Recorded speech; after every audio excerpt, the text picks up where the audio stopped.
We're continuing our reading of Srila Prabhupada Srimad Bhagavatam 1515. This is from prabhupadbooks.com. Okay. There we go, here we go. Ishan Prabhu, why don't you start, Prabhu? Is that okay? Okay, Prabhu. Thank you. Can you hear me? Yes.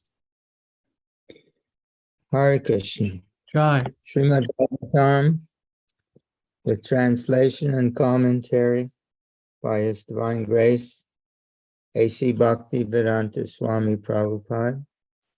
We're reading from the unedited, the original version as Srila Prabhupada wanted his books not to be changed or re-edited. First canto, 5th chapter, text number 15. Jigupsitam dharmakrit nushashata swabhava raktasya mahan vyatikrama yad bhakyato dharma ititara stito namanyate tasya nivarjanam jana. Jigupsatam is verily condemned, dharmakrit, for the matter of religion. Anushashata, instructions, swabhava. Sorry to interrupt, bro. Oh, what's going on? We're reading from the screen here. Mohit Prabhu? We are reading from the screen, Haribol.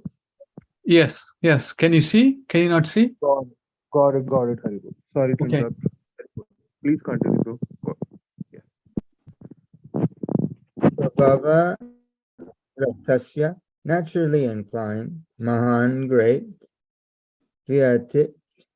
vyatikrama, unreasonable, yat vakyata, under whose instruction, dharma, religion, iti, it is thus, itara, the people in general, stita, fixed, na, do not, manyate, think, tasya, of that, nivaranam, prohibition, jana, they.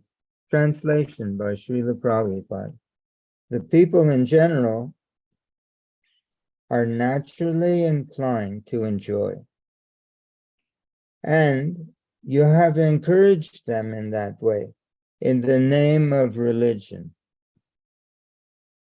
This is verily condemned and is quite unreasonable, because they are guided under your instruction. They will accept such activities in the name of religion, and they will hardly care for prohibitions. Purport by Srila Prabhupada. Whoa, big purport. Srila Vyasadev's compilation of different Vedic literatures on the basis of regulated performances of fruitive activities as depicted in Mahabharata and other literature is condemned herewith by Srila Narada. The human being, by long material association, life after life, have a natural inclination by practice to endeavor to lord it over the material nature. They have no sense of responsibility of human life. The human form of life is a chance to get out of the clutches of illusory matter. The Vedas are meant for going back to Godhead, back to home, to revolve in the cycle of transmigration in a series of lives numbering 8,400,000, is an imprisoned life for the condemned conditioned soul. The human form of life is a chance to get out of this imprisoned life. And as such, the only occupation of the human being is to reestablish his lost relationship with God. Under the circumstances, one should never be encouraged in making a plan for sense enjoyment in the name of religious functions. Such diversion of the human energy results in a misguided civilization. Srila Vyasadeva is the authority in the Vedic explanations in the Mahabharata, etc., and his encouragement in sense enjoyment in some form or other is a great barrier for spiritual advancement, because the people in general, they will not agree to renounce material activities which hold them in material bondage. At a certain stage of human civilization, such material activity in the name of religion, such as sacrificing animals in the name of yajna, were too much rampant. The Lord incarnated himself as Buddha and decried the authority of the Vedas to stop animal sacrifice in the name of religion. And this was foreseen by Narada, and therefore he condemned such literature. The flesh eaters still continued to perform animal sacrifice before some demigod or goddess in the name of religion, because in some of the Vedic literature, such regulated sacrifices are recommended. They're so recommended to discourage flesh eating, but gradually the purpose of such religious activities is forgotten and the slaughterhouse becomes prominent. This is because foolish materialistic men do not care to listen to others who are actually in a position to explain the Vedic rites. In the Vedas, it is distinctly said that the perfection of life is never to be attained either by voluminous work or by accumulation of wealth, or even by increasing the number of population. But it is so attained only by renunciation. Materialistic men do not care to listen to such injunctions. According to them, the so-called renounced order of life is meant for those who are unable to earn their livelihood because of some corporeal defects, or for persons who have failed to achieve prosperity in family life. In histories like Mahabharata, of course, as Srila Prabhupada is speaking about the people that he wrote this while he was still in India, before he came to the West. He's speaking about, he's trying to convince people to become devotees, but he's describing them. They want to do everything, but we'll finish reading, except to become a devotee. For them, religion is to enhance their material status in this world. In histories like the Mahabharata, of course, there are topics on transcendental subjects, along with material topics. The Bhagavad Gita is there in the Mahabharata. The whole idea of the Mahabharata is culminated in the ultimate instructions of the Bhagavad Gita that one should relinquish all other engagements and should engage oneself solely and fully in surrendering unto the lotus feet of Lord Sri Krishna. But men with materialistic tendencies, they're more attracted to politics, economics, and philanthropic activities mentioned in the Mahabharata than to the principal topic, namely the Bhagavad Gita. And this compromising spirit of Vyasadeva is directly condemned by Narada, who advises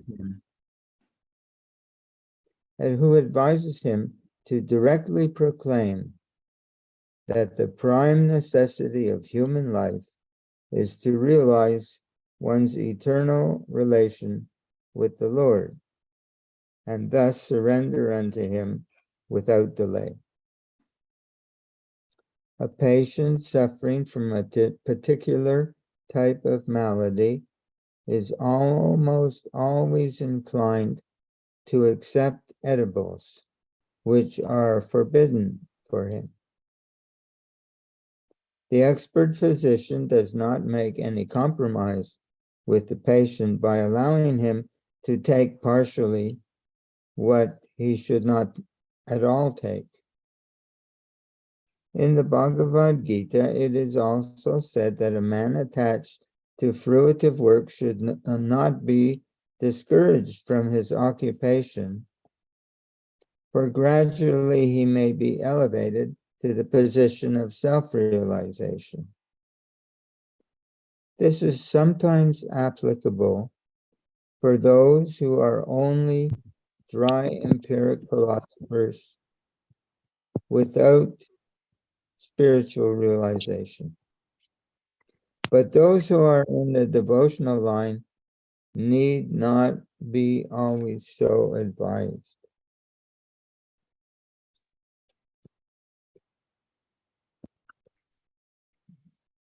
So we find this all over the world today.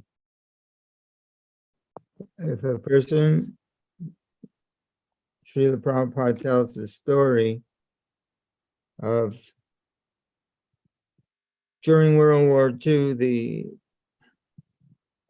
the German people, all the men were at war, dressed as soldiers, and the women at home were praying that they should come home safe and sound. Srila Prabhupada says in one class I was listening to the other day, but nobody came home. So they became atheists. Why they became atheists? Because what does it mean? It means that people are thinking actually that this is what God is.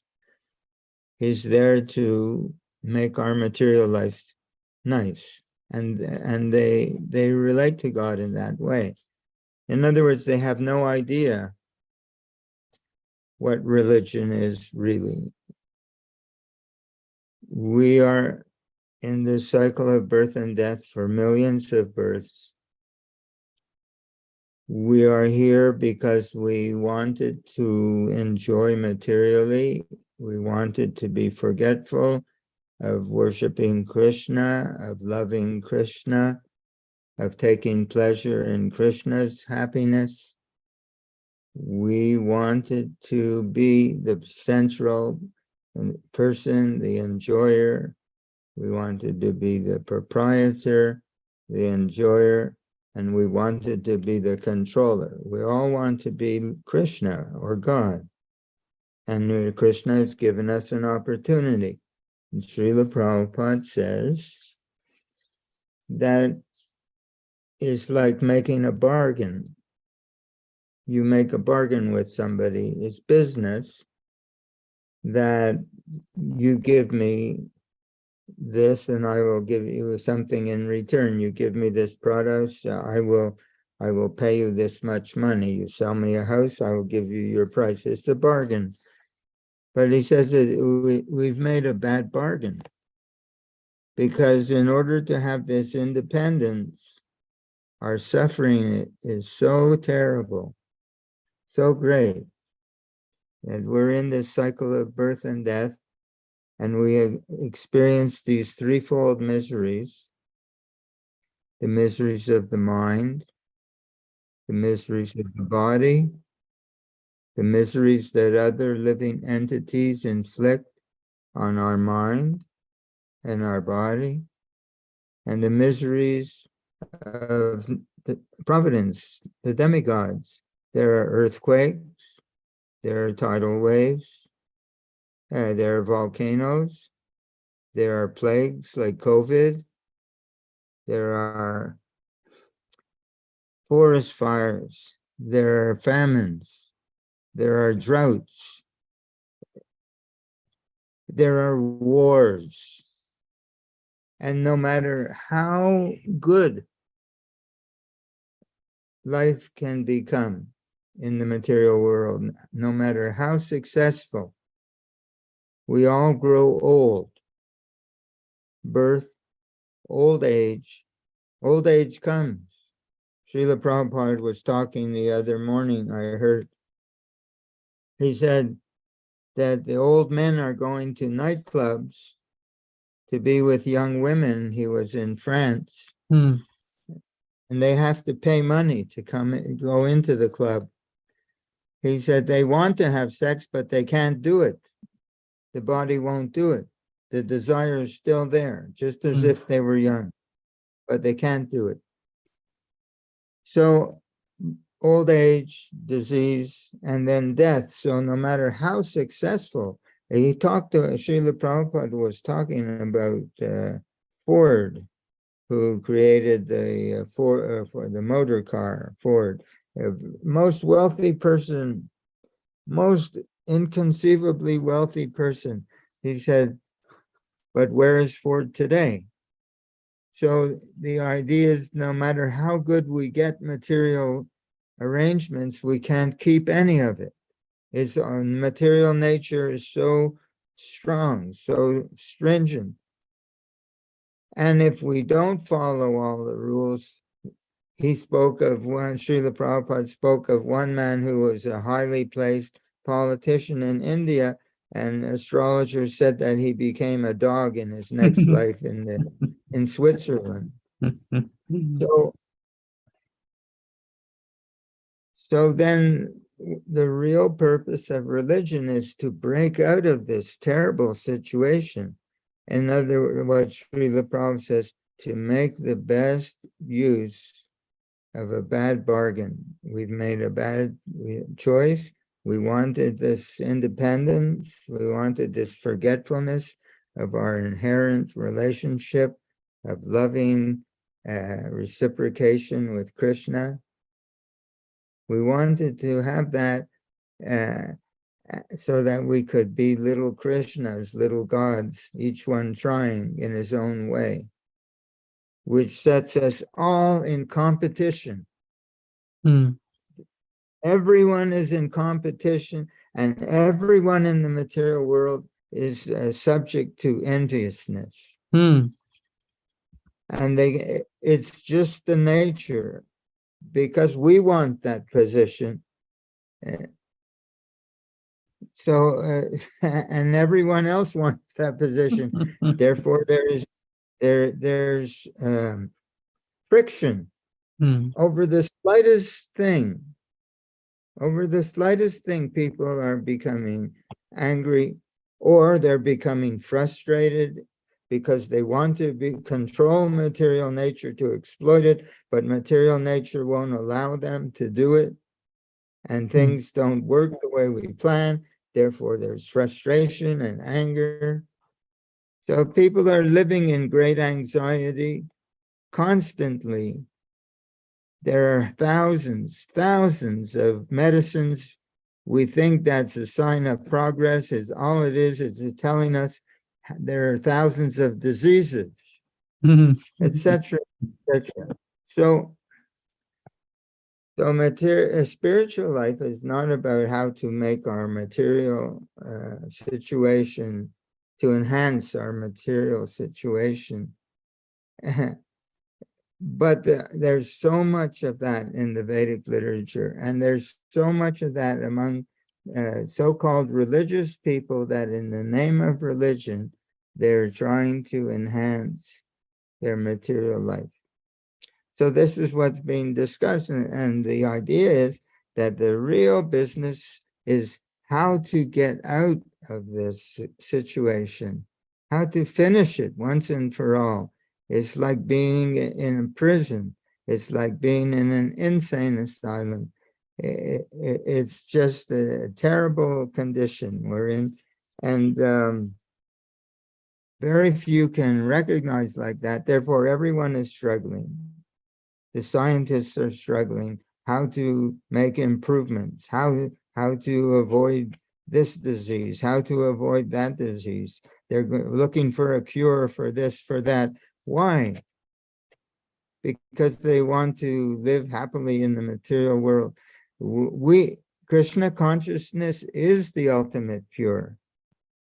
Right. Because if one can leave this material world, there's no more cancer. There's no more COVID. There's no more diabetes. There's no more gastrointestinal. There's no more this, that.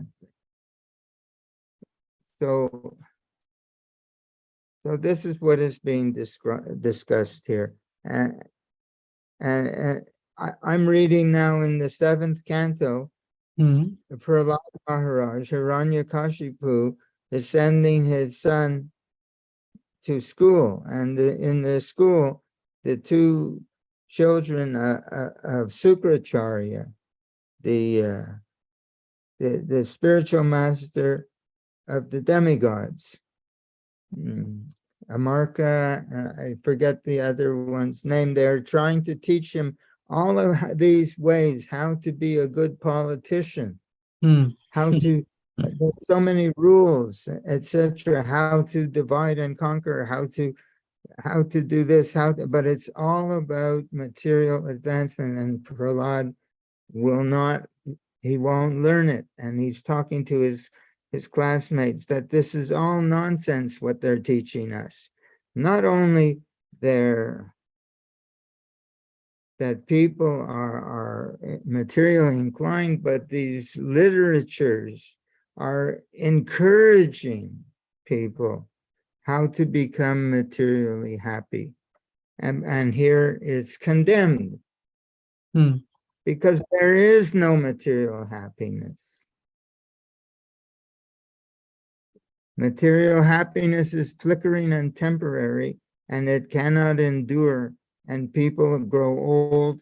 In the last 2 years, our family, because I'm an older person now, almost 80 years old, seeing that people we know, we're getting a phone call, so-and-so died last night. Wow. We're hearing that people we know here in our spiritual circle, they're very sick and they're leaving their bodies. It's happening to all of us. And we're thinking, when we're younger, we're thinking it's very remote, but it's not very remote. It happens to everyone. People are just like people are being born every day. People are going out every day. And still we're thinking that how we can make this material life. So here it's nice and happy. So this is being discussed and this is being condemned here. Srila Prabhupada here is saying here, I just want to put emphasis here that the Vedas are meant for going back to Godhead, going back home. To revolve in the cycle of transmigration in a series of lives numbering 8,400,000 is an imprisoned way of life for the condemned, conditioned souls. Ribo Jai. So we can see here our so-called position, condemned. Prabhupada uses condemned spirit soul. But we're so blinded that we are thinking we're casual about this. Actually, it's a matter of birth and death. It's a matter of life and death.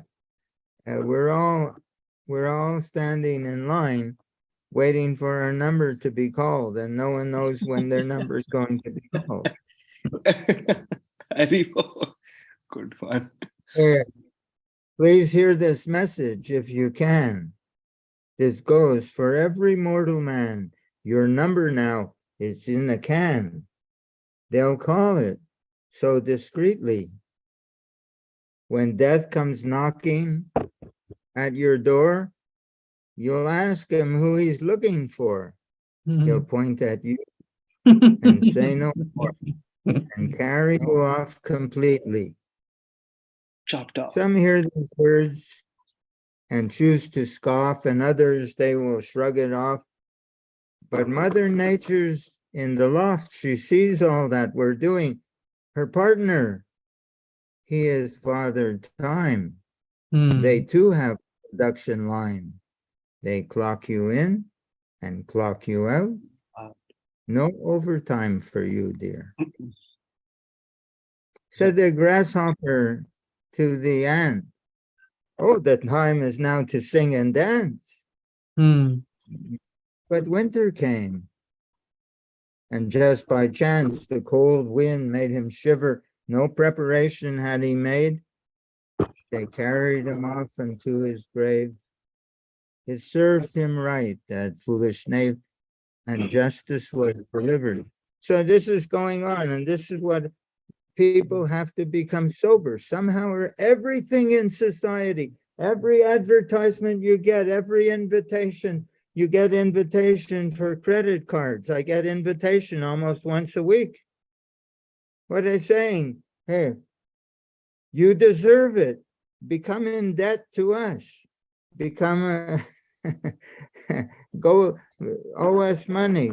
You deserve it.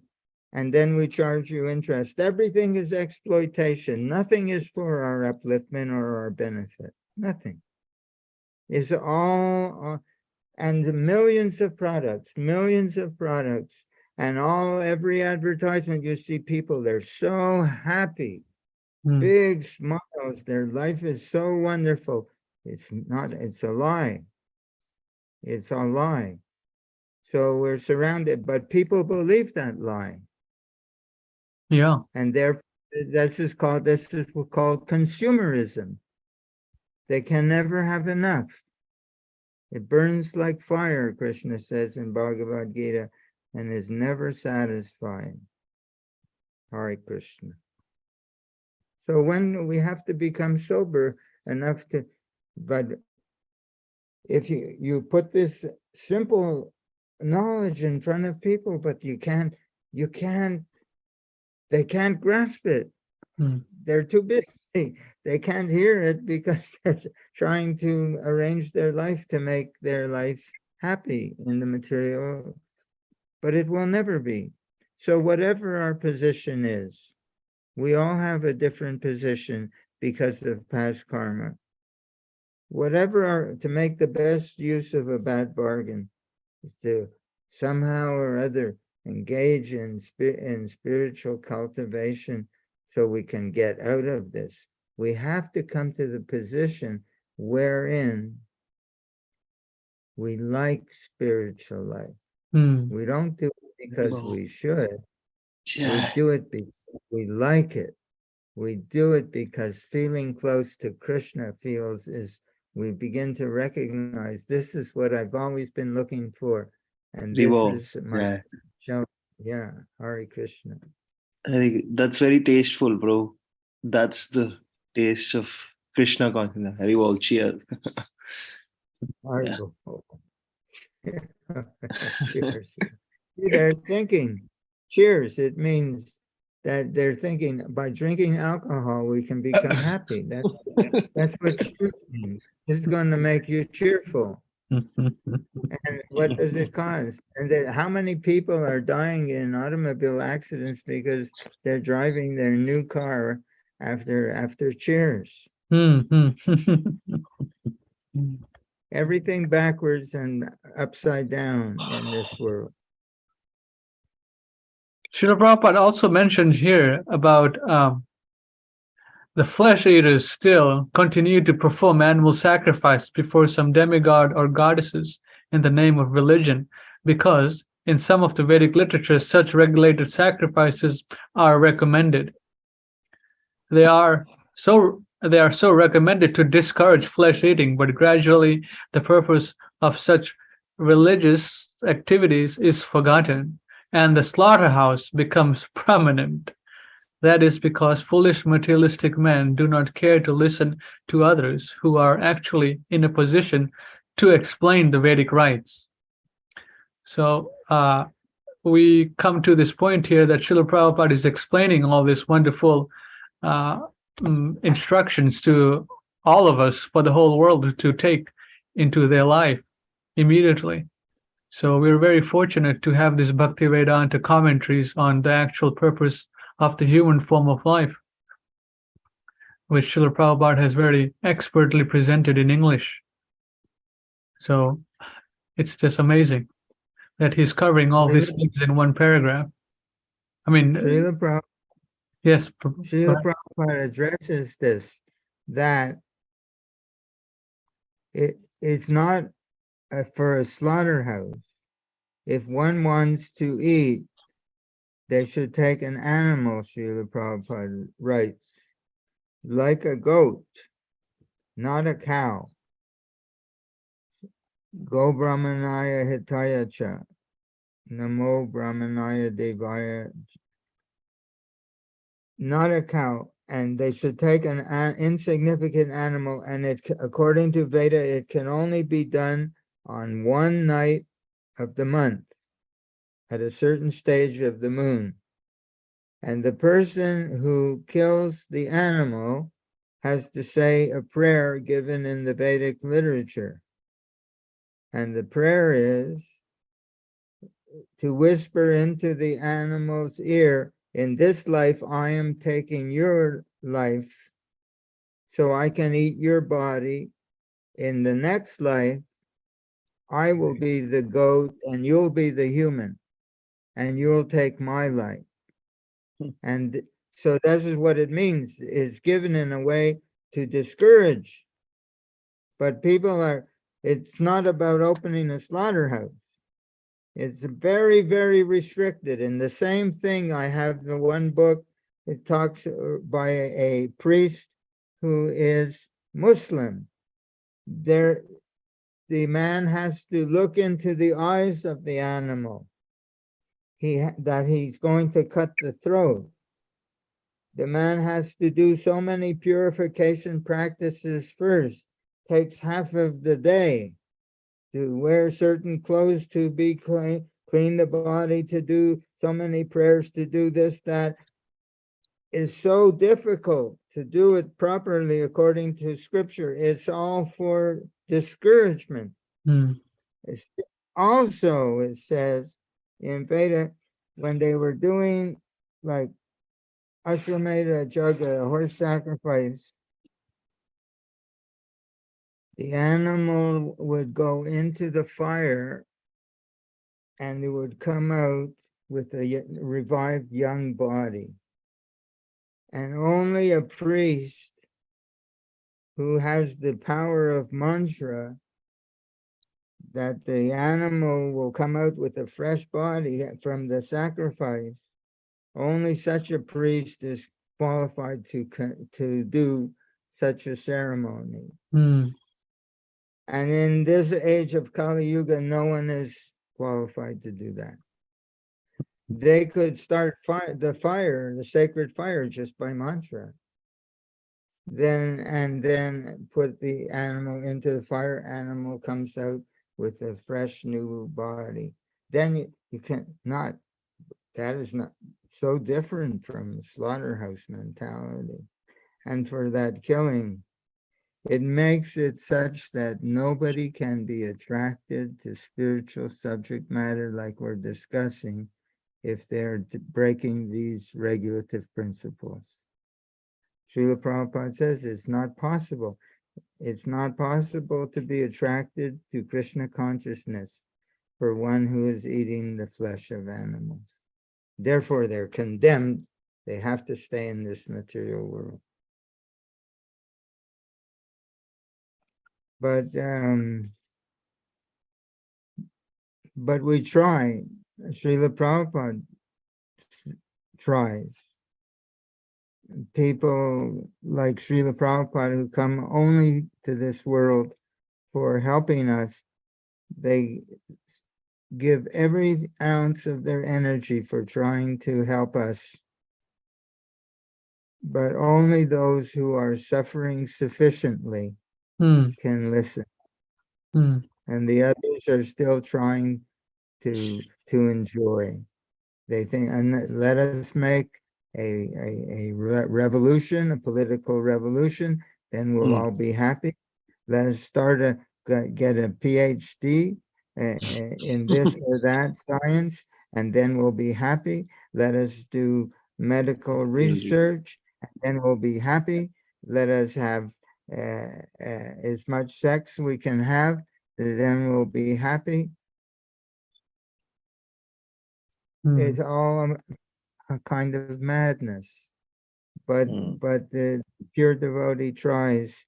So we're so fortunate that we can hear. Now we have to really endeavor to take this so seriously and not become complacent. Just like chanting Hare Krishna, we're doing our japa, not because we should. We do japa because that Krishna is present in that sound vibration, and as long as we're in the presence of that sound vibration, we're in association with Krishna. We're taking we're protected from Maya, and we're protected from our own minds, and we're enjoying Krishna's association and the shelter that he's providing. And we're so fortunate that we can be in touch with Krishna in that simple way, not because we should, but because we like it. And we come to that position, then we begin to become safe. We like to chant. Gradually, in that sound vibration, there's no difference between Krishna's name, Krishna's form, Krishna's pastimes, Krishna's paraphernalia. It's all present in that sound vibration of the holy name.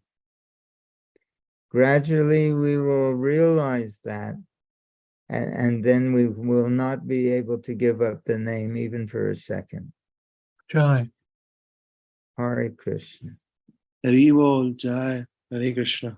So I'd like to just go over some comments here on Facebook, on YouTube. So there was a comment by there's a devotee named Ratiyatra Prabhu. Is a disciple of His Divine Grace, A.C. Bhaktivedanta Swami Prabhupada. He's saying, we love hearing Ishan Das reading Srila Prabhupada's books and his realizations. That's a comment by Ratiyatra Prabhu from, I think he's in Jagannath Puri right now. And there was one comment by Aristo Prabhu. He's also our viewer. He's saying Hare Krishna. He also comments that what's this word? Impermanence of material life is certain. Impermanence. Oh, impermanence. Okay. Like it's not permanent. Yes. Jai. And Ratiyatra Prabhu saying, all glories to Srila Prabhupada. He comments, there is no happiness in this world of death. Chant and be happy. And then Aristo Prabhu commented here from Bhagavad Gita, chapter 7, verse 14. Krishna is saying, this divine energy of mind, consisting of the three modes of material nature, is difficult to overcome, but those who have surrendered unto me can easily cross beyond it. Jai. Jai. So, Jai. Any comments from our viewers here? Realizations? Rupa Manjri, we have Mohit Prabhu, Tom Prabhu. I just want to say that it was wonderful listening to Ishan Prabhu talking about the distinction between the material life and spiritual life. Hmm. Yeah, Srila Prabhupada gives a very wonderful comment by, I think this was by Rupa Goswami. He says, Anyabilashita shunyam jnana karma anavritam anukulyena, what is it? Anukulyena, Tasve Shri Guruve Nama. no, That no, one, that's no? not it. What is it, Ishan Prabhu? Do you remember? Anyabilashita shunyam jnana karma anavritam anukulyena krishna anushilanam bhakti rutamam. Robert Prabhu, you remember it? Haribol, anyone? I think that's it. So he's making a very definitive point that jnana karma anarvitam. And here, Srila Prabhupada is saying in this purport, let me go back to it. He talks about jnana, and where is it here? Where is it? He was talking about voluminous work. In the Vedas, it is distinctively said that the perfection of life is never to be attained either by voluminous work or by accumulation of wealth, or even by increasing the population. So this devotional service, Prabhupada said, it must be favorable and to Krishna. It cannot just be collecting knowledge, right? Gyan. When I was in Alachua 5 years ago, Yes. I visit the Ishan temple to see what they're doing. They are enticing the East Indian American immigrants, those who have come from India to live in America. Srila Prabhupada calls them new crows. He says that the swan is living in a beautiful place where lotus flowers, clean length, but the crows are after garbage. He says, so the East Indians who have more education are coming to America, and they're more mad. They're like new crows. The crows are at the garbage heap. They're taking garbage for food. But a new crow who is just coming to that place is more enthusiastic than the old crows. So these people are coming from India. They are very enthusiastic to become materially successful. And they're taking what we call what Srila Prabhupada says, they're after garbage, because it's all things that devotees are not supposed to have, or not enthusiastic to have. So there was something I wanted to say, maybe it will come back, but forgive me, I lost my train of thought. The people are thinking that, oh yes, so hear what we're reading in the Vedas, what you were just reading.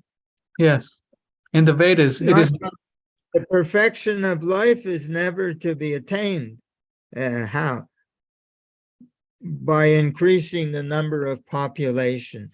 The East Indian people were coming to the Ishan temple in order to have a ceremony by the Ishan people, that their son, who they're increasing the population, that their son should grow up and become a very successful materialist. They're having these ceremonies in the Ishan temple with the fire sacrifice. And they're saying, please bless my son that he'll grow up and become a successful materialist. And Ishan people are encouraging them. We'll do this ceremony for you. Why? We want your because money. you are a professional man and you'll give us money. Cash.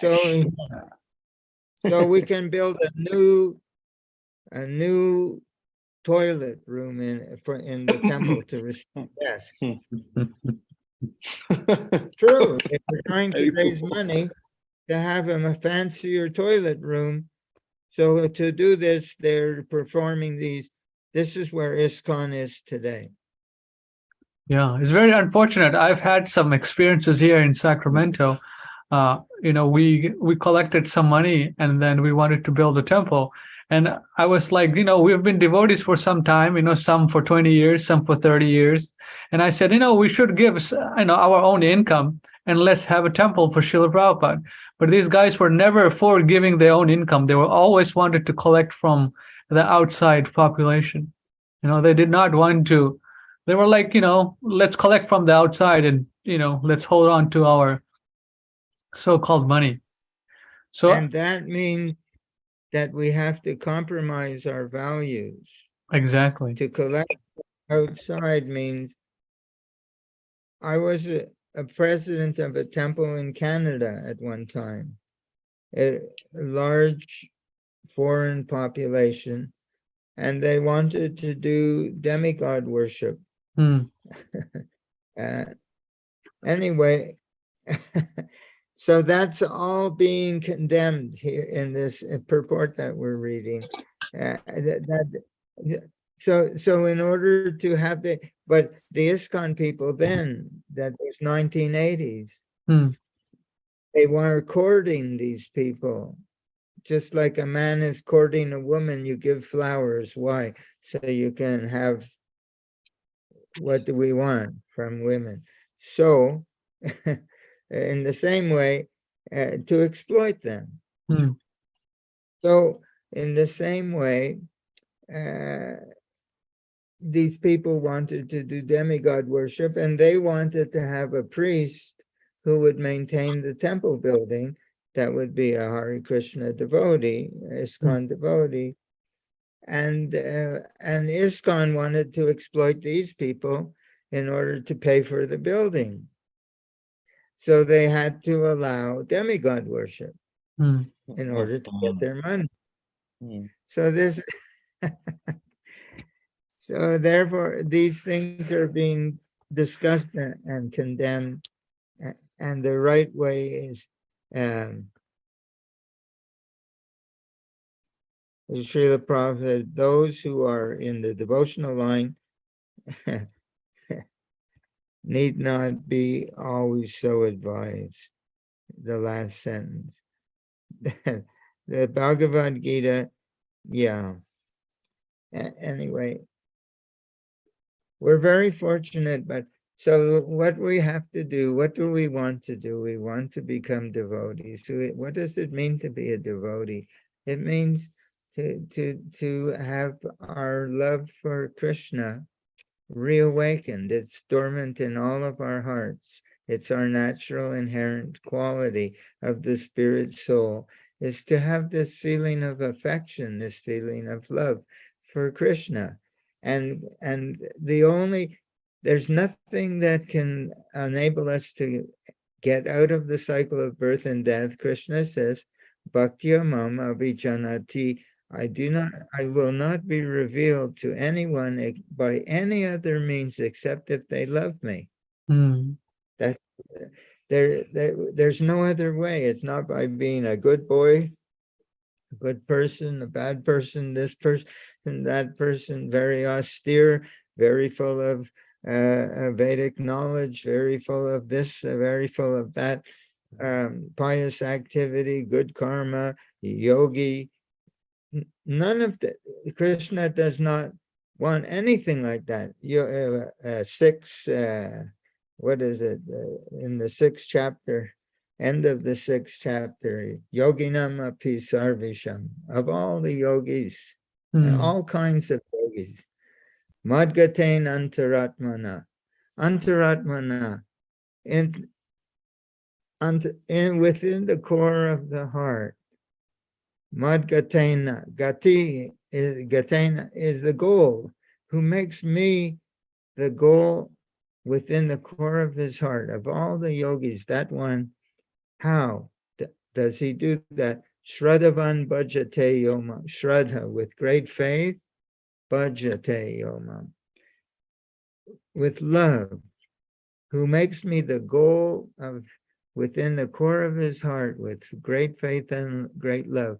Same yuktatamo mataha. In my opinion, Krishna said, he is the topmost yogi. That's all he Right. wants.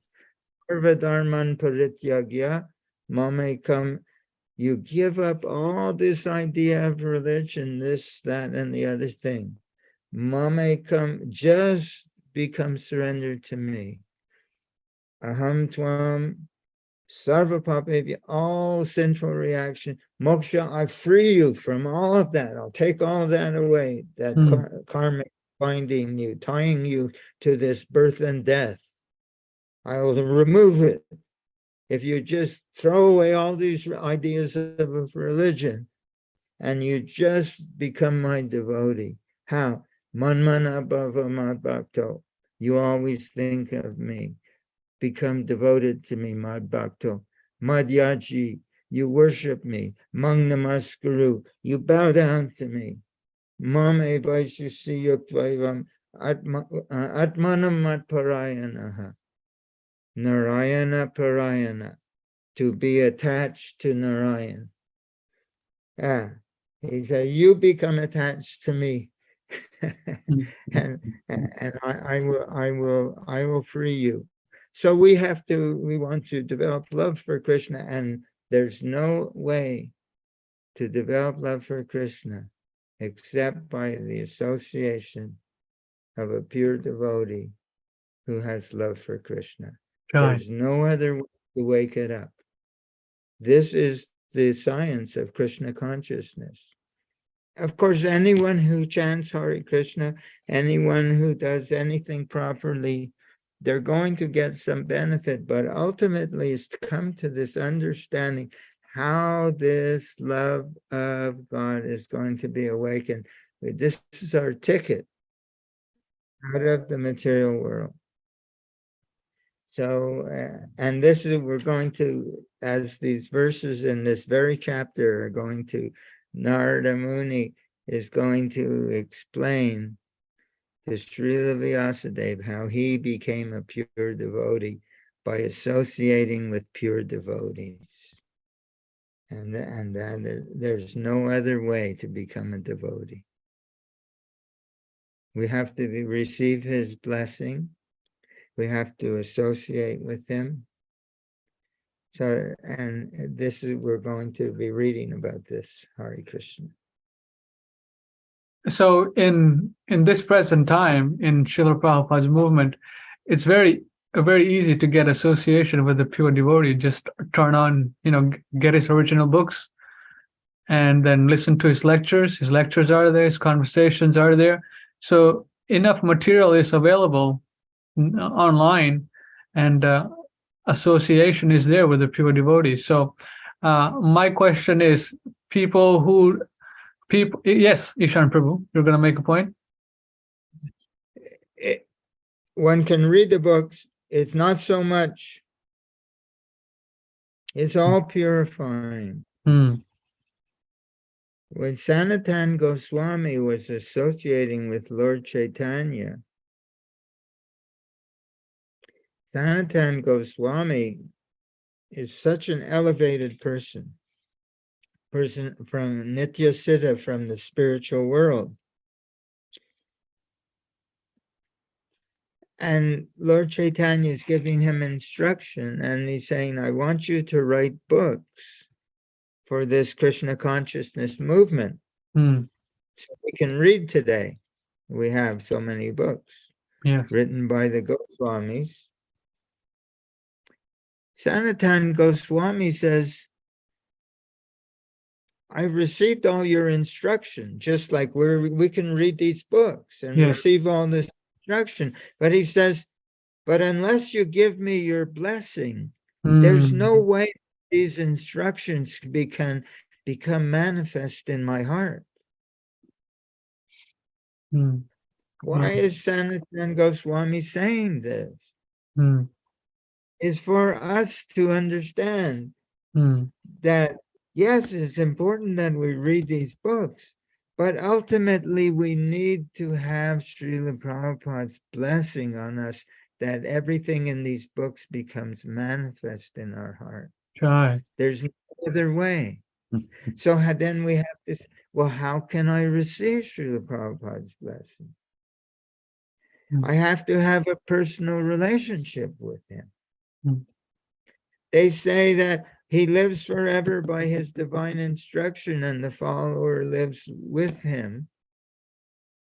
I'm following instruction, but there's other instructions. Mm. Other instruction, we find it in our literature, that, as Srila Bhaktivinoda Thakur writes, oh, you who you're enjoying the nectar of the name, when will I hold your feet until the end of time? When, oh, when will that day be mine? Because we have to have, Srila Prabhupada uses the word intimate. We have to have a very intimate relationship with the pure devotee, so he'll be inclined to bless us. He said, oh, this boy is trying so hard to be a devotee. I'll give him my blessing. Right. It's a very personal relationship. That's why he says, we want to chant Hare Krishna and taste the nectar of the name. Another prayer called Guru Dev, Srila Bhaktivinoda Thakur, he says, I offer you all respect, my spiritual master, for thus, if I take this humble position sufficiently, for thus I may acquire the energy by which I can know you completely. By know you, he says, I can understand your heart. Then the line, that verse says, by chanting the holy name in great ecstasy, then I'll become pure, my offenses will cease. We will, by understanding the heart of the pure devotee, we can become pure devotee. Right. How intimate that relationship has become is simply like we just read in the earlier verses. Srila Prabhupada said, doing all these things properly, it's all, what was that purport that we read a few, he said these things are helpful. He said these things are really nice. They're very always helpful. But there it is. Look, purport to in this chapter, text number 7, transcendental realization, even understanding that I'm not this body, which very few of us have that understanding. But even coming to that point, and then pious activities, and then worshiping deities, and then charity, and then mercifulness and nonviolence, and studying the scriptures, and following disciplinary vows and regulations. He said, Srila Prabhupada says, text number 7, chapter 5, all these things are helpful. They're helpful. But where are we going to get the real thing? Only in the association of a pure devotee can one become a pure devotee. And that, so Srila, in the 10th canto, Srila Prabhupada explains that what diksha or initiation means, to initiate means to begin. It's a ceremony in which something begins. It's not in a ceremony that something is completed. It's a ceremony in which something begins. So he says, what is it beginning? He says, what begins, diksha means a heart-to-heart relationship with a self-realized soul who's a pure devotee. That's what diksha means. So it doesn't mean that one has a ceremony makes a person like that. It means a person who's like that, he has diksha. A person who has that heart-to-heart relationship with the pure devotee, he's beginning the real business. because there's no other way to become a lover of Krishna. It's the science of Krishna consciousness. So when he lives forever by his divine instruction and the follower lives with him, these are also instructions, not simply a checklist. Do this, don't do this, do this, don't do this. No, it's one can be obedient. Anyone can be obedient in the state, wherever we live, whatever country. There's a police force and a person who can be obedient, but it doesn't mean that there's love. But if there is love, then obedience is immediately there. Without if you only want to please him, then it's not no struggle to be obedient. But if we don't love him, then it's a struggle to be obedient. But if we love him, he gives us his blessing and we become released from our material desires. And then we're free. It's all because we have a relationship with him, receiving his blessing, receiving his mercy. We have to understand this is the science of Krishna consciousness. Hare Krishna. Joy. Yeah. Haribo. Yeah. So, bro, I Hare wanted to Krishna. make a point. Is it good time to make? Yes, Haribo? go ahead. Yes. So when Prabhu was talking about specifically India, right? So what is happening in India, right, Prabhu, after Britishers went? They've demolished all the cultures specifically, right? Which were like very important to India specifically, Vedas, and also they just demolished our culture, and then our parents, and we are like towards English people, right? Western people. These are so fashionable. They wear fashionable clothes. They are like this and this. So there's a mind change which they've made in their mind, right? Which we have made in our minds, right? So that's the point. If that culture it's again revised in India, right? Specifically Vedan culture, how Gurukuls were going on, what Prabhupada wanted, right? If ESKCON works towards that, then we can demolish this Western culture which is inculcated, right? So it is a responsibility of every Indian parent to just inculcate such values to their children's, not to send not to send your children's to these convent schools, and then from post graduation send them to these schools, right? So this is an issue which needs to be taken, because Prabhupada says this specifically, right, in his books. India is the place to live, right? If you're born in India, you've done such good karmas. That's why you're close to Krishna. Demigods are mad behind getting born in India, right? So this needs to be inculcated, and Prabhupada's system was superbly clearly. He said that I want Gurukulas, right, and the farm communities. So we should work on that rather than just talking about it, right? This needs to be done in India. Yeah, very well. That's it, bro. Hare Krishna. Joy. Yeah. So much work to be done. Yeah. How it's going to happen, we know Prithviche is in the Chaitanya Charitamrita that this Hare Krishna will cover the globe for the next 10,000 years. How this is going to happen is all this work today. It seems that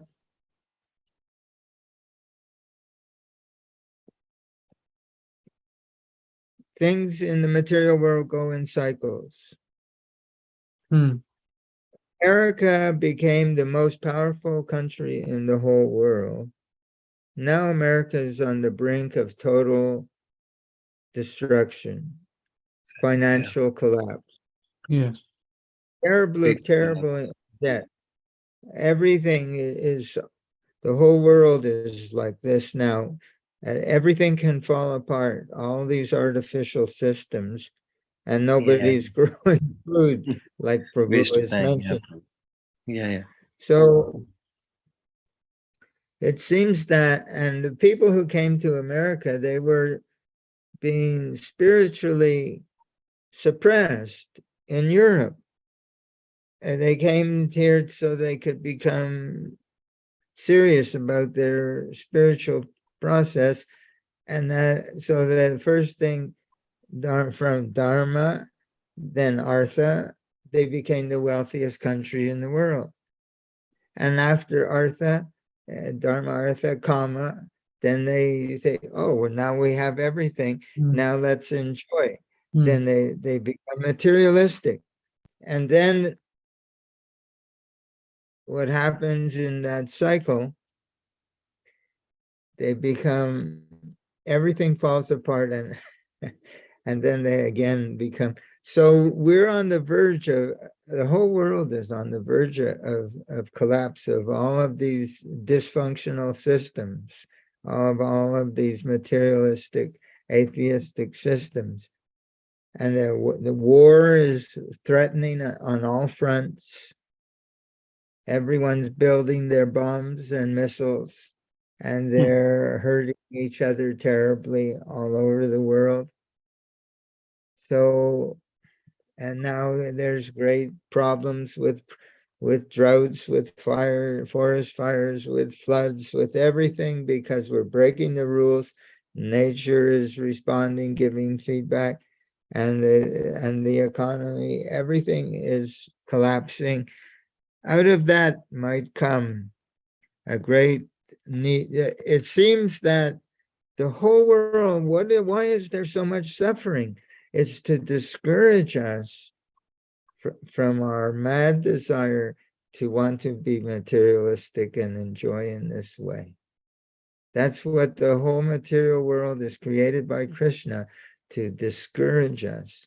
And how much discouragement do we need? That will be supplied. And to introduce the system, it may be that after everything collapses, then people will be ready to hear and listen, and they will want to make these these communities, to live on the land, to live on the farm, to live simple life. Now young people are becoming more and more disgusted. There are what is called eco villages, young people who want to live in a way that's in harmony with nature. So this is happening more and more, that people are going to want an alternative. So it's hard to envision, but yes, what Prabhu is saying, exactly what Prabhu is saying, that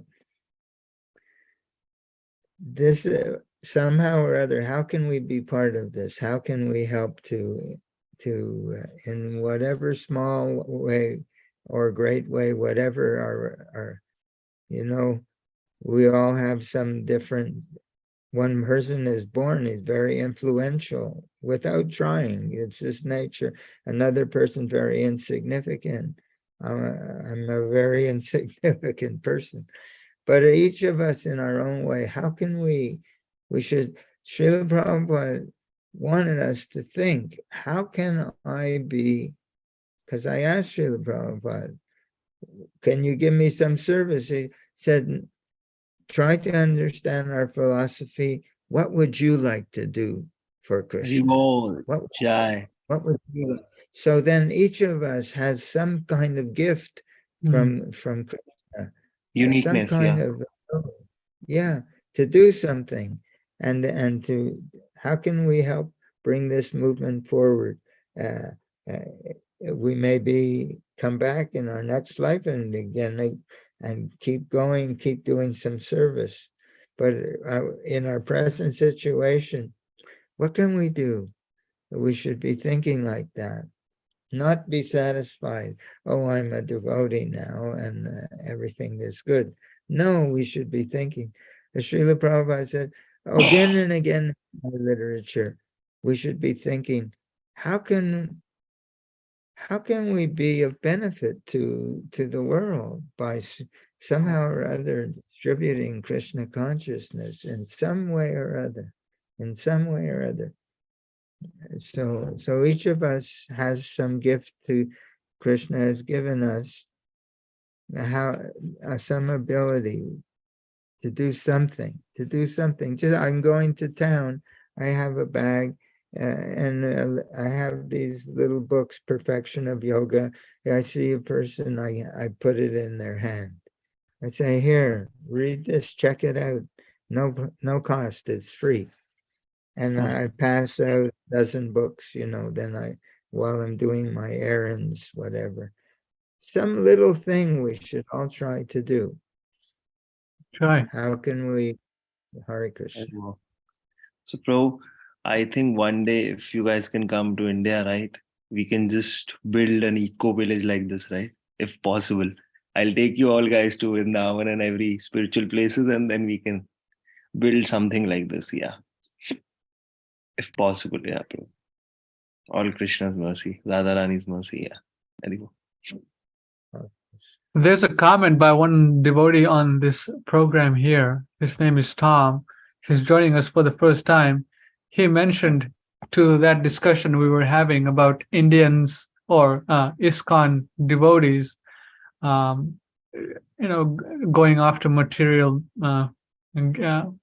nonsense. He says, rather the parents should ask for their son to become a sincere devotee. But I guess it's not in the power of such pujaris at current ISKCON temple to grant such blessings. He made this comment.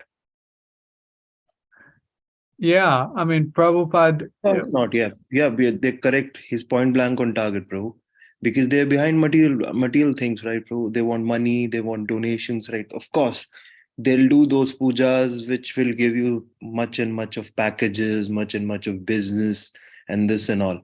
Most of the Indians come for this. So they're not realizing that what our culture was, and it is specifically for your spiritual journey, not for material things, right? So pujaris can't do it, bro, because they've given a job to collect money, right? Just to get in the monies in the hundis, right? If you can understand what is a hundi, Haribo? Yeah. So, yeah. Please go ahead. Sorry to interrupt you, bro. Yeah. Ronald, yeah. Yeah. So I was going to raise a comment here that Srila Prabhupada wanted the younger generation to, especially the Gurukul students, their parents were devotees and they did so much service for Srila Prabhupada. And then he wanted the next generation to be even more powerful to preach this Krishna consciousness. And I've met many of this younger generation devotees. They're very intelligent. They're very sharp. They remember, they're basically taking up this process since birth. Very powerful devotees. But once they get initiated, I saw that, they are not facilitated. They're not given the right direction. They're not given the right understanding. And in this way, things, it really doesn't turn out the way Prabhupada wanted. So it's unfortunate that, they're coming in this line, taking birth, but it's being taken away from them. So this many is just times, an observation. Yeah, bro. So many times they fall in the trap of material things, right? Because the guru they are following, right? He's into those things, right? I don't want to take names, bro. I don't want to make offenses. All Christians, all Prabhupada's devotees. But yeah, they're falling in that trap, Prabhu.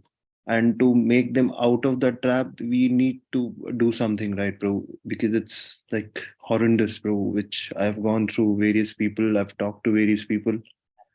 It's something which I can't digest. They are indirectly offending Prabhupada, bro.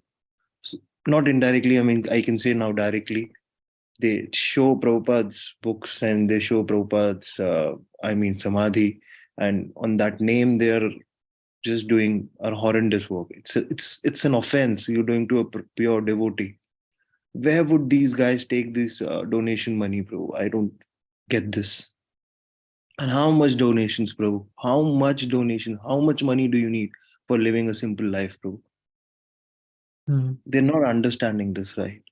There's just forming NGOs, just forming these, just forming that, and then schemes, and then targets, and all that. It's not all corporate, right, bro? So I've worked in corporates for around more than 5 years now, so I can understand that it's all corporate organizations, right?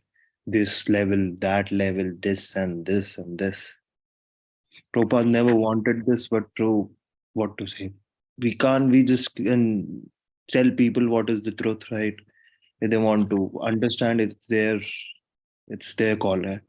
And Krishna will bless them indirectly. Yeah, it's all Krishna's blessing. Yeah, bro. Go ahead, bro. Rupa manjri, Prabhu, any comments? I think we'll close it up after this because we have had some good discussions. Yeah, well, it's all good. Joy. Excellent. Any comments, Tom Prabhu? You can make a voice comment if you like.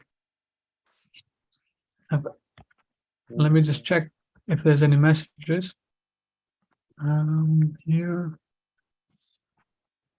So we'll continue next week on Sunday, 7 p.m. California Standard Time. Srimad Bhagavatam, Canto 1, Chapter 5, Verse 16. Okay, let me just do a one quick scoop of comments. See here in the comments on YouTube.